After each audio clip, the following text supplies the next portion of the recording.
Terima kasih Anda masih bersama kami di Sindo Siang bersama saya Nata Arman. Pemirsa, KPK menangkap 6 orang dalam operasi tangkap tangan OTT di Mandailing, Natal, Sumatera Utara. OTT ini terkait dengan dugaan korupsi proyek pembangunan jalan di Dinas Pekerjaan Umum dan Tata Ruang PUPR dan preservasi jalan di Satuan Kerja Pelaksanaan Jalan Nasional Wilayah 1 Sumatera Utara. Juru bicara KPK Budi Prasetyo mengatakan bahwa 6 orang tersebut telah dibawa ke Gedung Merah Putih KPK. KPK akan menjelaskan siapa saja pihak yang terlibat dan bagaimana konstruksi perkaranya pada kesempatan berikutnya. KPK memiliki waktu 1 kali 24 jam untuk menentukan status dari pihak-pihak yang telah ditangkap. Selain itu, KPK juga melakukan penyegelan di kantor perusahaan konstruksi PT Dalihan Natolu Group di kota Padang Simpuan, Sumatera Utara. Namun belum ada pernyataan resmi dari KPK apakah penyegelan kantor tersebut berkaitan dengan OTT yang dilakukan di Mandailing, Natal. Operasi tangkap tangan ini adalah operasi senyap kedua KPK pada tahun 2025. Benar bahwa pada Kamis malam 26 Juni, KPK telah melakukan kegiatan tangkap tangan di wilayah Mandailing, Natal, Sumatera Utara.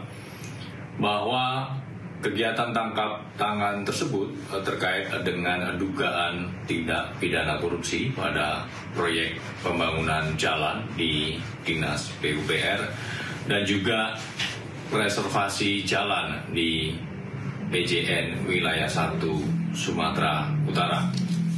Bahwa pada kegiatan tangkap tangan tersebut KPK telah mengamankan sejumlah 6 orang dan malam ini langsung dibawa ke Gedung Merah Putih KPK Jakarta untuk dilakukan pemeriksaan lebih lanjut.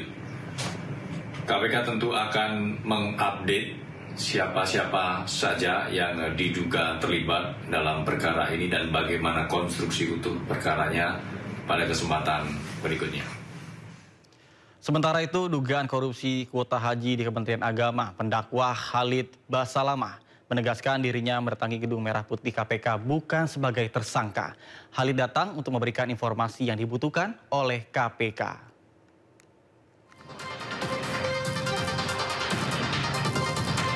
Pendakwa Khalid Basalamah buka suara terkait pemanggilannya ke Komisi Pemberantasan Korupsi beberapa waktu lalu. Menurut Khalid, ia datang karena pemanggilan KPK merupakan kewajibannya sebagai warga negara. KPK membutuhkan keterangannya terkait informasi haji.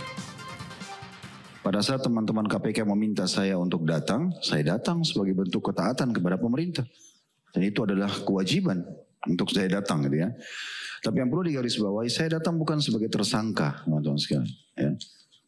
Kalau tersangka bukan begitu modelnya. Antum sudah tahu pakai baju apa di KPK kan? Saya diundang untuk datang dan saya warga Indonesia yang patuh. Apalagi konsep kita patuh pada pemerintah, kita datang. Gitu kan? Apa yang mereka butuhkan informasi kami sampaikan. Sebatas itu. Jadi tidak ada hubungannya antara saya dengan korupsi itu ya. Jauh sekali. Saya bukan Menteri Agama, saya bukan ex-Menteri Agama, saya bukan staf di Kementerian Agama yang mengurus semua ini. Saya tidak ada hubungannya. Saya salah satu praktisi di lapangan yang kebetulan Allah amanahkan travel juga melaksanakan ibadah. Sebelumnya, juru bicara Komisi Pemberantasan Korupsi Budi Prasetyo mengatakan keterangan yang disampaikan Khalid Basalamah sangat membantu proses penyelidikan kasus dugaan korupsi, pengelolaan dan kuota haji di Kementerian Agama. Yang bersangkutan diperiksa, dimintai keterangannya terkait dengan perkara haji dan yang bersangkutan kooperatif menyampaikan informasi dan pengetahuannya sehingga sangat membantu. 4 laporan ke KPK terkait kasus dugaan korupsi kuota haji diduga terjadi pada 2023-2024. KPK juga membuka kemungkinan untuk memanggil mantan Menteri Agama Yakut Khalil Qomas untuk diperiksa dalam kasus ini. Dugaan korupsi ini diduga terjadi saat Yakut masih menjabat.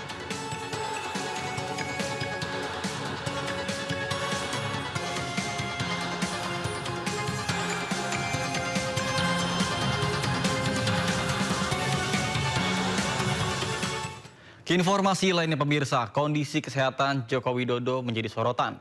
Spekulasi tentang penyakit Joko Widodo muncul seiring perubahan kulit wajah Jokowi.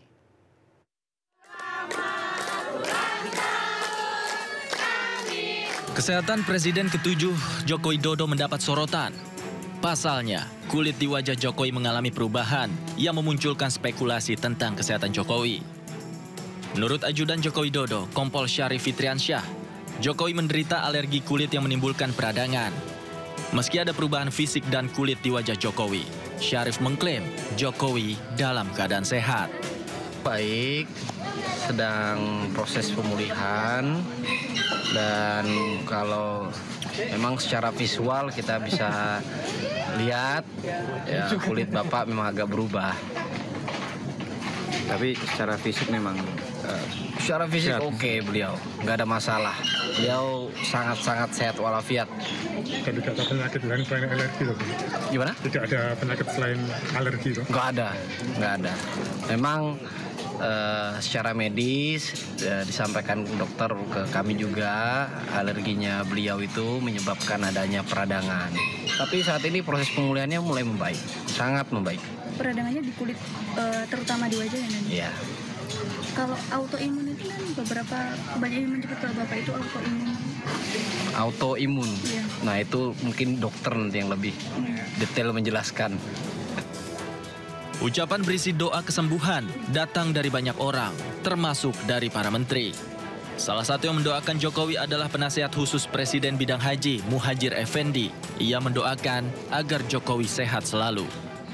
Mendoakan kesehatan beliau, paling panjang umur dan selalu dijaga oleh Allah yang Maha Kuasa agar beliau juga tetap bisa menjadi sesepuh, menjadi panutan dari rakyat Indonesia lah. Beliau kan pernah 2 periode menjadi. Sebelumnya kondisi kesehatan Jokowi diduga menurun setelah pulang dari upacara pemakaman Paus Fransiskus di Vatikan.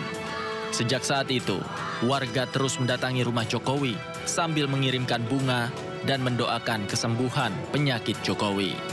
Tim Liputan iNews melaporkan. Sementara itu, pegiat media sosial Dr. Tifa menyebut penyakit Jokowi akibat stres berat. Meski masih dalam pemulihan, Jokowi mengaku kondisinya baik-baik saja. Pak Jokowi mau kemana, Pak? Perubahan fisik pada kulit Presiden ke-7 Joko Widodo membuat banyak pihak berspekulasi tentang penyakitnya. Pegiat media sosial Dr. Tifauziah Tiasuma menyebut penyakit Jokowi akibat stres berat.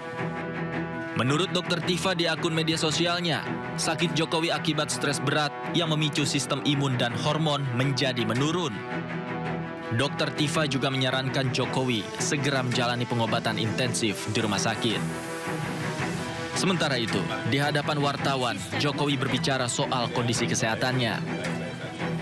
Jokowi mengatakan kondisinya sehat dan baik-baik saja. Bahkan, ia bisa pergi berlibur bersama cucunya. Kondisi secara umum seperti apa, Pak? Ya, baik-baik saja. Baik-baik saja, tapi masih dalam sedikit pemulihan. Dalam rangka liburan ya, Pak? Gimana? Dalam rangka liburan. Sebelumnya perubahan kulit yang terlihat pada wajah Joko Widodo membuat masyarakat prihatin. Ucapan dan doa mengalir untuk Jokowi agar selalu sehat dan penyakitnya segera sembuh. Tim Liputan iNews melaporkan.